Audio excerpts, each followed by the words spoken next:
अरविंद केजरीवाल ने भारतीय जनता पार्टी के सारी उम्मीदों पर पानी फेर दिया है। हर रोज नए ऐलान हो रहे हैं, हर रोज नई घोषणाएं हो रही है और बीजेपी इसका काट ही नहीं खोज पा रही है। हर रोज मंथन कर रही है, सांसदों का जमावड़ा लग रहा है, लेकिन अरविंद केजरीवाल और आम आदमी पार्टी की नीतियों को काट ही नहीं पा रहे। कोई मौका ही नहीं है यहाँ पे आम आदमी पार्टी ने बीजेपी के लिए छोड़ा है। एक तरीके से देखिए तो बीजेपी करने को तो बहुत कुछ कर रही है, बस एक ही काम नजर आ रहा है, वो आम आदमी पार्टी को, अरविंद केजरीवाल को गालियां दे रही है। लेकिन आम आदमी पार्टी इन सबसे परे बुजुर्ग महिला और इसके अलावा ऑटो ड्राइवर, सनातन, हर एक पिच जिस पिच पर बीजेपी खेलती थी, हर पिच पर अरविंद केजरीवाल खेल रहे हैं। कोई मौका ही नहीं छोड़ रहे। तो क्या मान लिया जाए कि बीजेपी ने पहले ही हथियार डाल दिए हैं? क्या मान लिया जाए कि वीरेंद्र सचदेवा और बीजेपी के आला कमान के पास कुछ भी नहीं बचा हुआ है? क्योंकि आम आदमी पार्टी हर पिच पर नंबर 1 होती हुई नजर आ रही है। इसी पर चर्चा करेंगे और बताएंगे कि दिल्ली विधानसभा में अरविंद केजरीवाल की आम आदमी पार्टी कितनी ताकतवर नजर आ रही है और इसके पीछे बीजेपी क्या कर रही है, उस पर हम चर्चा करेंगे। और हमारे साथ हमारे प्रधान संपादक सुनील राउत जी, उनका बहुत बहुत स्वागत जी। धन्यवाद। दिल्ली का दंगल, लेकिन किसके पाले में ये जाएगा? कौन बादशाह बनेगा दिल्ली का? नीतियों के हिसाब से और जिस तरीके से जिम्मेदारियां निभाई जा रही है, उस पर आप किस पार्टी को ज्यादा आप देख रहे हैं कि इनका पलड़ा भारी? नहीं, देखिए रंजना, सारा खेल, चूंकि नाम हमने दंगल दिया है, दंगल में जो उतरा हुआ पहलवान है उसके दांवपेच बहुत महत्वपूर्ण रखते हैं। मजबूत कौन पहलवान है, कौन लंबा चौड़ा है, किसके पास कितनी ताकत है, किसके पास बताया जाता है ईडी, सीबीआई, ये मायने नहीं रखता है। दांवपेच मायने रखते हैं कि आप कैसे दांवपेच, छोटा सा भी टिंगू सा भी पहलवान होगा, लेकिन वो दांवपेच अगर जानता है लड़ाई के, तो बड़े से बड़े पहलवान को वो ध्वस्त कर सकता है। तो इसलिए इस दिल्ली के दंगल में ये जो पहलवान है पीछे जो दिख रहा है, अरविंद केजरीवाल, ये लगते तो बहुत साधारण है, लेकिन राजनीतिक तौर पर जो सियासी पैतरेबाजी वो अपना रहे हैं, जो दांव दिल्ली में चल रहे हैं, बीजेपी के नाक में दम कर रखा है इन्होंने। समझ ही नहीं पा रही बीजेपी की करे क्या, और वो आपको नतीजों में दिख रहा है। क्या नतीजे? अरविंद केजरीवाल ने सारे उम्मीदवारों को मैदान में उतारकर न जाने कब से प्रचार प्रसार शुरू कर दिया। घर घर जाकर वो कार्ड बांट रहे हैं, महिलाओं को साध रहे, पुजारियों को साध रहे, ग्रंथियों को साध रहे हैं, ऑटो ड्राइवर, कुछ नहीं छोड़ा उन्होंने। और बीजेपी क्या कर रही है? 26 उम्मीदवार, अब तक अगले उम्मीदवार ही तय नहीं कर पा रही। इसके 2 वजह हो सकती है, या तो आपके पास कोई लड़ने वाला नहीं है दिल्ली में, या इतने लड़ने वाले हैं कि उनमें से आप चुन नहीं पा रहे हैं। मुख्यमंत्री कौन बनेगा, चेहरा नहीं है आपके पास, ये केजरीवाल कहते हैं। हाँ, क्यों? देखिए चेहरा कौन है जी आपका? कभी बताया जाता है कि प्रवेश वर्मा चेहरा है, कभी बताया जाता है बिदुड़ी चेहरा है। बोले बिदुड़ी है तो फिर गाली देने वाला मुख्यमंत्री बनाएंगे आप? ये सवाल पूछ दे रहे कि भैया, हाँ, पूछा जा रहा है कि बीजेपी का दूल्हा कौन है? हाँ, बोले कि क्या गाली देने वाले को सीएम बनाएंगे जो महिलाओं को गाली देता है? या फिर पूछ रहे कि अच्छा प्रवेश वर्मा आपका उम्मीदवार है। तो केजरीवाल ने फिर एक कल पत्ता फेंक दिया। क्या पत्ता फेंका है? पत्ता ये फेंक दिया है कि बोला कि जी दिल्ली में जाटों को आरक्षण क्यों नहीं देंगे आप? बोले कि दिल्ली में जाटों को आरक्षण आप कब देंगे? ये केजरीवाल ने सवाल पूछ रहा है प्रधानमंत्री नरेंद्र मोदी से, और बोले कि आप जाट विरोधी क्यों है? दरअसल प्रवेश वर्मा जाट चेहरा है, और इसका काट अरविंद केजरीवाल ने ऐसा फेंक दिया है बीजेपी के सामने कि अब बीजेपी जो है वो धरी की धरी रह गई। अब आप ये जो उन्होंने ऐलान किया है, जाट राजनीति को एक साधने का जो ऐलान किया है अरविंद केजरीवाल ने, इसका कितना चुनाव में असर पड़ेगा, इसको थोड़ा समझने की जरूरत है हमें।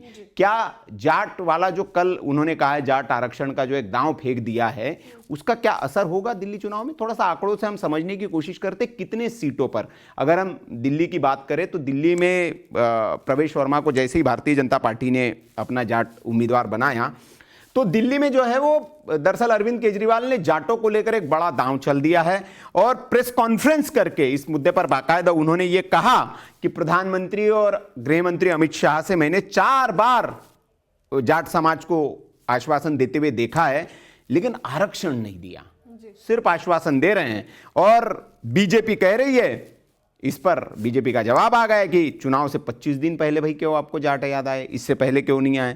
तो दिल्ली में लगभग अभी 1 महीने का समय बचा हुआ है वोटिंग में, और इतने कम समय में अरविंद केजरीवाल जो है रोज नए नए दांव खेले जा रहे हैं।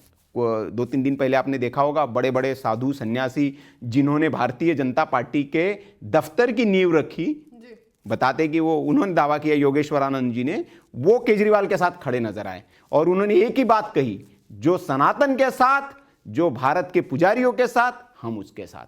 मतलब अरविंद केजरीवाल यहाँ ना सनातनियों को छोड़ रहे हैं, हाँ, इनको पता है कि हाँ, ये जो वोट नहीं, इसको रंजना आप इसको महाराष्ट्र से आप कनेक्ट कर सकती है। महाराष्ट्र में देखिए क्या हुआ, जो शंकराचार्य कुछ दिनों पहले तक उद्धव ठाकरे के साथ थे, उनके घर जा रहे थे, कहते कि इनको मुख्यमंत्री नहीं बनाऊंगा तो मेरे को चैन नहीं मिलेगा। लेकिन उसके बाद क्या हुआ, एकनाथ शिंदे ने पैतरा चला, गाय को राज्य पशु बना दिया और उसके बाद शंकराचार्य पलट गए। उन्होंने कहा जी हमारा समर्थन उनको है जो गाय के साथ है। अब वही स्थिति दिल्ली में हो गई है। जो संत कल तक बीजेपी के नींव रख रहे थे, ईंट रख रहे थे, वो आज कह रहे कि नहीं हम केजरीवाल के साथ हैं। क्यों? क्योंकि केजरीवाल ने पुजारियों को तनख्वाह देने का, बिल्कुल। तो ये आप देखिए जैसे महाराष्ट्र का नतीजा हुआ, कहीं दिल्ली के नतीजे ऐसे ही ना हो जाए। बीजेपी के पास कुछ नहीं बचा। अब आते मैं जिस जाट की जिक्र कर रहा हूं, जाट राजनीति में क्यों अहम है दिल्ली के, ये समझना पड़ेगा थोड़ा आपको। अगर मैं जाट राजनीति की बात करूं दिल्ली में, तो इसमें हम 10 सीटों पर जाटों का प्रभाव है। 10 सीटें हैं जिन पर जाटों का प्रभाव है और अच्छी खासी तादाद में ये इन सीटों पर जाटों का प्रभाव आता है। और अगर हम अभी बात करें टाइमलाइन की, मैं बात करूं पहले तो थोड़ा सा टाइमलाइन आपको समझा देता हूं। अभी जो 26 मार्च 2015 ये पहली तारीख थी जब प्रधानमंत्री नरेंद्र मोदी ने जाट समाज के प्रतिनिधियों से, अब साल आप गिनते जाइए, 25 आ गया है, 10 साल पहले प्रधानमंत्री नरेंद्र मोदी ने इन जाट समाज के प्रतिनिधियों के साथ अपने घर पर मुलाकात की थी, प्रधानमंत्री आवास पर। उसके बाद आप 2017 में आ जाइए, फरवरी का महीना था, 8 फरवरी 2017, 2 साल बाद, तब अमित शाह ने जो है वो दिल्ली और देश के जाट नेताओं की मीटिंग की थी। ये भी लगभग 8 साल इस बात को हो गए, ठीक है। उसके बाद अब 2019 आ जाइए, जब चुनाव का वक्त आया। 2019 में लोकसभा चुनाव से पहले जो अभी तब सांसद थे और अभी बताया जा रहा है कि दिल्ली के बीजेपी के कैंडिडेट है, बीजेपी सांसद प्रवेश वर्मा, इन्होंने जो है आपके आवास पर जाकर, प्रवेश वर्मा के आवास पर जाकर अमित शाह ने जाट नेताओं से मुलाकात की थी। इनके आवास पर सारे जाट नेता, चूंकि ये भी एक जाट बिरादरी का चेहरा है। और उसके बाद 2022 अगर फिर आते हैं हम, 2022 3 साल पहले, तब सैकड़ों जाट नेताओं के साथ गृहमंत्री शाह ने मुलाकात की थी। और ये चूंकि कुछ ही समय बाद हरियाणा में चुनाव थे तो इसलिए कहा जा रहा था कि ये लगातार केजरीवाल का कहना है कि ये भैया सिर्फ मुलाकातें आपने की, मुलाकात हुई, क्या बात हुई, लेकिन उसके नतीजे क्या हुए, ये पूछा जा रहा है केजरीवाल की ओर से। और अब जो दिल्ली की बात है, अब केजरीवाल ने दांव चल दिया और बीजेपी कैसे फंस गई है, बीजेपी कैसे बैकफुट पर आ गई, ये भी थोड़ा समझना पड़ेगा। 10 सीटें जो मैंने आपको बताई दिल्ली की, जिन सीटों पर 70 में से कुल सीटें कितने हैं दिल्ली में? 70 सीटें हैं। कुल दिल्ली में 70 सीटें आती हैं और इसमें से 10 सीटें जो है वो जाट बहुल सीट है, जिस पर जो प्रभाव बहुत अच्छा है, जिसमें पहले हम पकड़ ले महरौली, ये सीट आती है।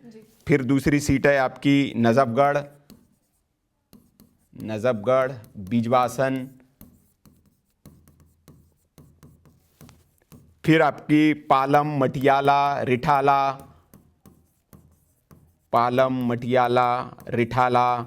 और उसके बाद आपका मुंडका, हाँ, और विकासपुरी, नांगलोई, ये सारी जो 10 सीटें हैं, ये जाटों का इन सीटों पर बहुत अच्छा खासा प्रभाव है। और 2015 के बाद अगर हम देखें, इन सीटों पर आम आदमी पार्टी का कब्जा है। पहले भारतीय जनता पार्टी की एक गढ़ हुआ करती थी ये सारी सीटें, जाटों के बीच अच्छा प्रभाव जनता पार्टी का माना जाता है, बीजेपी का। लेकिन 2015 और जो 20 का जो चुनाव हुआ, इन चुनाव की अगर हम बात करें तो जाट बहुल 10 सीटें जो है सारी की सारी आम आदमी पार्टी ने जीती और न यहां बीजेपी जीत पाई, न कांग्रेस, खाता भी नहीं खुला, ठीक है। तो ये इस समय का माहौल है। और प्रवेश वर्मा को अभी जो एक लोकसभा चुनाव में उनको टिकट नहीं दिया जाना और दिल्ली के चुनाव में उतारा जाना, बीजेपी ने एक तरह से जाट समाज को साधने के लिए एक्शन लिया था, ये मूव लिया था, ये रणनीति थी, ये बताया जा रहा है। लेकिन उस रणनीति पर पानी फेर दिया केजरीवाल ने, ये तुरुप का इक्का फेंक कर बोला कि ठीक है जी, आप सिर्फ जाट नेता को ही आगे कर रहे हैं, जाटों का क्या कर रहे हैं भैया। तो मैं समीकरण समझना चाहूंगी। पहले प्रवेश वर्मा को यहाँ आम आदमी पार्टी ने टारगेट किया क्योंकि एक जो खबर आई थी कि पैसे बांट रहे हैं, हालांकि उन्हें सफाई देनी पड़ी और कहना पड़ा कि हम तो भाई मदद कर रहे हैं, लेकिन कहीं ना कहीं जब मीडिया ने धावा बोला प्रवेश वर्मा ने कि कोई स्पष्टीकरण साफ नजर नहीं आई, तो पहले उन्होंने प्रवेश वर्मा को निशाना साधा। इसके बाद यहाँ पे जो पिछले दिन उन्होंने जाट आरक्षण का मुद्दा उठाया, तो मतलब 10 सीटें तो इनकी कहीं ना कहीं कंफर्म है। नहीं, ये तो 10 सीटों पर आम आदमी पार्टी का कब्जा है ही। अब बीजेपी ने इसमें सेंध लगाने की कैसे कोशिश की, सिर्फ प्रवेश वर्मा ने। आम आदमी पार्टी की मैं बात कर रही हूँ, हाँ, उन्होंने यहाँ पे पक्का कर लिया। हाँ, मैं उसी पर मैं आ रहा हूं कि जैसे कैलाश गहलोत एक बड़ा नाम, वो भी जाट नेता, और वो उनको भारतीय जनता पार्टी ने 2024 में अपने में शामिल कर लिया। पहले उन पर परिवहन घोटाले के आरोप लगाए जाते थे, लेकिन उनको बीजेपी में लिया। क्यों लिया? तो इसके पीछे यही बड़ी वजह थी कि भारतीय जनता पार्टी भी स्ट्रेटेजिकली काम कर रही थी, लेकिन उस स्ट्रेटेजी को कहते हैं ना कि पैतरेबाजी, सामने पहलवान कितना बड़ा उसको आपको पटखनी कैसे देनी है, ये केजरीवाल जानते हैं।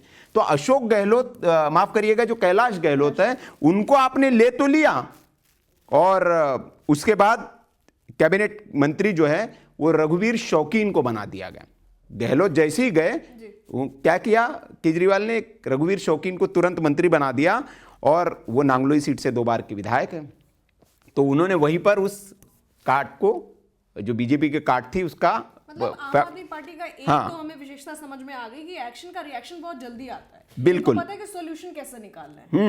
लेकिन इस बीच एक सवाल मेरा है, क्योंकि पिछले दिनों एक बड़ा मुद्दा उठा पूर्वांचलियों का। हाँ, 10 सीटें तो यहाँ आपने बताया कि जाट सीटों का एक बहुल है, लेकिन 25 सीटें ऐसी है जो पूर्वांचलियों का है। तो पिछले दिनों बीजेपी ने एक माहौल बनाने की कोशिश की, इस पे मैं चाहूंगी कि आप थोड़ा विस्तार से बताएं कि पूर्वांचलियों का आम आदमी पार्टी और खासतौर पे केजरीवाल पे आरोप लगा कि ये पूर्वांचलियों का अपमान कर रहे हैं, क्योंकि संजय सिंह ने पिछले दिनों प्रेस कॉन्फ्रेंस करके ये कहा कि ये यूपी बिहार के जो लोग हैं उनका वोटर आईडी बनवा रहे हैं। हालांकि उनका एक ही मुद्दा था कि ये वोटर आईडी जो बन रहे हैं उसको लेकर सारा समीकरण समझाना चाहते थे, लेकिन उत्तर प्रदेश और बिहार को लेकर बीजेपी ने घेर। इसको आप कैसे देख रहे हैं, और अरविंद केजरीवाल का जो रिएक्शन अब तक आ रहा है उस पर कैसे भारी पड़ रहा है? नहीं, देखिए, कल अरविंद केजरीवाल ने फिर एक प्रेस कॉन्फ्रेंस की है, और उस प्रेस कॉन्फ्रेंस में उन्होंने बाकायदा चुनाव आयोग हो गए, कुछ लोगों को लेकर गए, और उन लोगों ने कहा कि ये जो मेरे साथ जो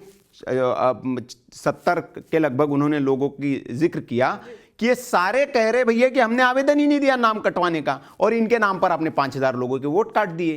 तो कह रहे कि बड़ा स्कैम चल रहा है, ये घोटाला है बहुत बड़ा चुनाव में, और नई दिल्ली सीट पर आप मुझे हराने के लिए तमाम तरह की साजिशें कर रहे हैं। ये भारतीय जनता पार्टी पर आरोप है। चुनाव आयोग पर भी उन्होंने आरोप लगाया कि चुनाव आयोग इसको संज्ञान में ले, चुनाव आयोग इसको देखे और समझे और इस पर कुछ एक्शन ले, क्योंकि ये तो स्कैम चल रहा है। भाई किसी ने आवेदन ही नहीं किया और आप कह रहे कि नहीं जी नाम काटने का। हालांकि चुनाव आयोग इस पर अपनी सफाई देगी, स्पष्टीकरण देगा, जैसे कि वो हमेशा देता है, क्या जवाब है। लेकिन केजरीवाल जो है वो एकदम फ्रंट पर आकर खेल रहे हैं, मुखरता से खेल रहे हैं हर मुद्दे पर। भारतीय जनता पार्टी का जो, और जनता के बीच परसेप्शन, रंजना जो है ना, वो ऐसा क्रिएट किया जा रहा है कि भारतीय जनता पार्टी जो है वो एक तरह से हार मान चुकी है, हार चुकी है, और वो पैतरेबाजी के जरिए चुनाव जीतना चाहती है। नाम कटवा देंगे, किसी का नाम जुड़वा देंगे, तो ये जनता के बीच में वो संदेश देने की कोशिश कर रहे हैं। और परसेप्शन अगर ऐसा चला जाता है तो देखिए, दिल्ली की 7 सीटें जो है लोकसभा की, वो नरेंद्र मोदी के पास है, अभी भी बीजेपी के पास है। लेकिन आप कहेंगे कि विधानसभा में ऐसा क्या हो जाता है, तो सबसे बड़ा जो 25 साल के वनवास की जो वजह है भारतीय जनता पार्टी की, सबसे बड़ी वजह है चेहरा। भारतीय जनता पार्टी के पास अरविंद केजरीवाल के बरक्स कोई चेहरा नहीं है, और उसी पर दांव भी खेलती है। इसीलिए पोस्टर लगा पूछ रहे कि दूल्हा कौन है भाई। बोले बारात तो ठीक है, बहुत अच्छी है आपकी, बाराती भी बहुत अच्छे है, दूल्हा कौन है भाई।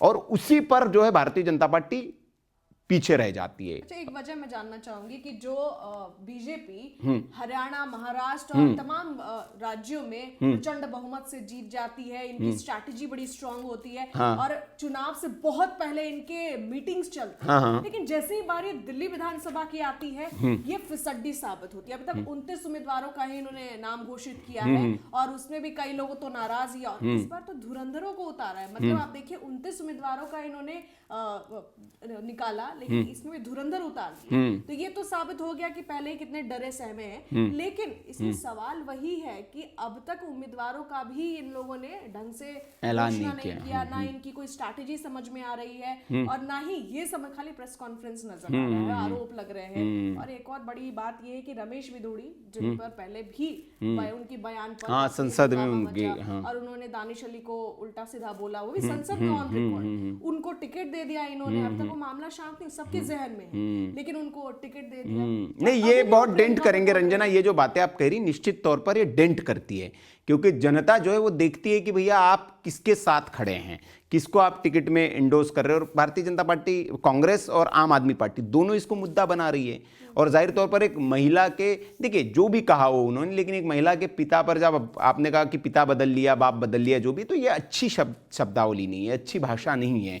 और राजनीति में कहा जाता है कि ये भारतीय जनता पार्टी के नेताओं को अटल जी से सीखना चाहिए कि संयमित होकर वो कैसे इंदिरा गांधी पर भी वो कटाक्ष कर देते थे, सोनिया गांधी पर भी कटाक्ष कर देते थे, लेकिन संयमित भाषा में। तो आपके कटाक्ष होने चाहिए, आपके बात में दम होना चाहिए, धार होनी चाहिए, लेकिन शब्द आपके संतुलित होने चाहिए, क्योंकि कहते हैं कि शब्द तलवार की जो घाव होते हैं वो तो मिट जाएंगे, शब्दों के घाव कभी मिट नहीं सकते, उस जन्म जन्मांतर तक याद रहते हैं कि किसने क्या बोला। तो इसलिए भारतीय जनता पार्टी के नेताओं को थोड़ा समझना चाहिए कि बोलना चाहिए, क्या बोले। वैसे भी बिधूड़ी साहब तो थोड़े बहुत ज़्यादा वो वह आत्मविश्वासी वाले नेता है, वो संसद में तो उनका रूप दुनिया ने देखा है कि किस तरह से वो बोल रहे थे, उसको जस्टिफाई नहीं किया जा सकता। भारतीय जनता पार्टी को इसको नुकसान होगा। और खबर ये भी आ रही, जैसे पिछले हमने बताया था कि बिधूड़ी साहब का पत्ता कट सकता है, और वहां पे भैया नुपुर शर्मा को नुपुर शर्मा ने भी कम, हाँ नहीं, कहा जा रहा है, ये अभी इस पर कोई सत्यता नहीं है, मतलब कहा जा रहा है कि एक कार्ड खेला जा सकता है इस तरह से। फायदा आपको लग रहा होगा? नहीं, वो एक अलग मसला है, होगा नहीं होगा। मैंने कहा कि आपका पहलवान जो है ना सामने, जो शर्मा का जिक्र होता है, हाँ, अगर आपने एक जिक्र अगर हो रहा है तो कहीं ना कहीं कोई सुगबुगाहट नहीं, उसका देखिए क्या होता है कि एक आप अचानक से किसी को, किरण बेदी को भी पैराशूट के तौर पर लाया गया था, उसके लिए स्ट्रेटेजी होती है लंबी। आप नुपुर शर्मा को जिस मुद्दे पर लेकर आएंगे, सोशल मीडिया, जैसे कन्हैया कुमार सोशल मीडिया का स्टार है, लेकिन चुनावी मैदान में जीतता थोड़ी है वो, तो वो बहुत इंपॉर्टेंट है। वो चुनाव लड़ चुकी है नुपुर, पहले भी अरविंद केजरीवाल के खिलाफ नई दिल्ली से चुनाव लड़ चुकी है, लेकिन कुछ सफलता हासिल नहीं हुई थी उनको। आखिरी में टिप्पणी चाहूंगी इस पर कि यहाँ पे स्ट्रैटेजी बीजेपी की क्यों फेल हो जाती है, उसका कारण। हाँ, वो उस सवाल पे मैंने बताया ना कि पहलवान, शुरुआत ही मैंने उससे की थी कि दांवपेच, पहलवान कितना धुरंधर है सामने, और उससे मायने नहीं रखते आपके दांवपेच, रणनीतियां। और अरविंद केजरीवाल की जो टीम है, उनकी जो रणनीतियां, स्ट्रेटेजी है, आप देखिए भारतीय जनता पार्टी पर भारी पड़ती है। भारतीय जनता पार्टी का सबसे इजीएस्ट दुश्मन जो है, जिसको वो बीट कर देते हैं, वो है कांग्रेस, क्योंकि कांग्रेस के लोग जो है वो ऐसी बयानबाजी कर देंगे जो भारतीय जनता पार्टी को फेवर कर जाती है। लेकिन अरविंद केजरीवाल जो है, बड़ा उनकी टीम के लोग नपे तुले, कहाँ क्या बोलना है, कब बोलना है, कितना बोलना है। मुझे लगता है कि केजरीवाल स्पेशली ट्रेनिंग देते होंगे उनको। आप देखिए, जिनको कभी नानी याद आया करती थी, वो राम भगवान के एकदम भक्त हो गए, परम भक्त हो गए। हाँ, गीता पढ़ रहे हैं, और आप पुजारियों के साथ सारा समीकरण बदल दिया उन्होंने पूरे सना, मतलब भारतीय जनता पार्टी जितनी भगवा भक्त है, उससे बड़े भगवा भक्त वो हो गए। तो इसका परसेप्शन जाता है, क्योंकि लोग कहते हैं कि भाई सुबह का भूला हुआ रात को घर आ जाए, उसको भूला नहीं कहते, लौट तो आया है, घर वापसी कर लिए। तो केजरीवाल के बारे में ये अच्छी बात है कि वो जानते कि बीजेपी के पिच पर जाकर कैसे खेला जाए। वो दूर दूर से नहीं खेलते, वो घुस जाते सीधे बीजेपी के पिच में। बोले ठीक है जी, लो जाट आरक्षण, आप 4 मीटिंग कर रहे थे, जाट उम्मीदवार दे रहे, लो बताओ आरक्षण कब दे रहे हो, दो जी चिट्ठी लिख दी उन्होंने। अंत में वही बात हाँ। है कि बीजेपी कार्ड नहीं खेल पा रही है, हाँ। ना ढूंढ पा रही है। केजरीवाल के दांव पेचों का जो है पैतरों का भी कांट खोज नहीं पा रही बीजेपी। बिल्कुल, और बीजेपी की स्ट्रैटेजी भी बिल्कुल स्पष्ट समझ नहीं, और कांग्रेस तो दूर दूर तक नजर नहीं आ रही है। लेकिन अब इस बीच सवाल वही है कि दिल्ली विधानसभा में जो बादशाह है, असली बादशाह कौन बनकर आ रहा है, कौन, क्योंकि हमने बताया कि अरविंद केजरीवाल कैसे बीजेपी के पिच पर बैटिंग कर रहे हैं और कैसे उनका पलड़ा भारी है। लेकिन इस पर आप क्या कहेंगे, आपकी क्या राय है, कमेंट में जरूर लिखें। सर का बहुत बहुत धन्यवाद और आप सभी का भी बहुत बहुत धन्यवाद। वीके न्यूज, राष्ट्र के नाम।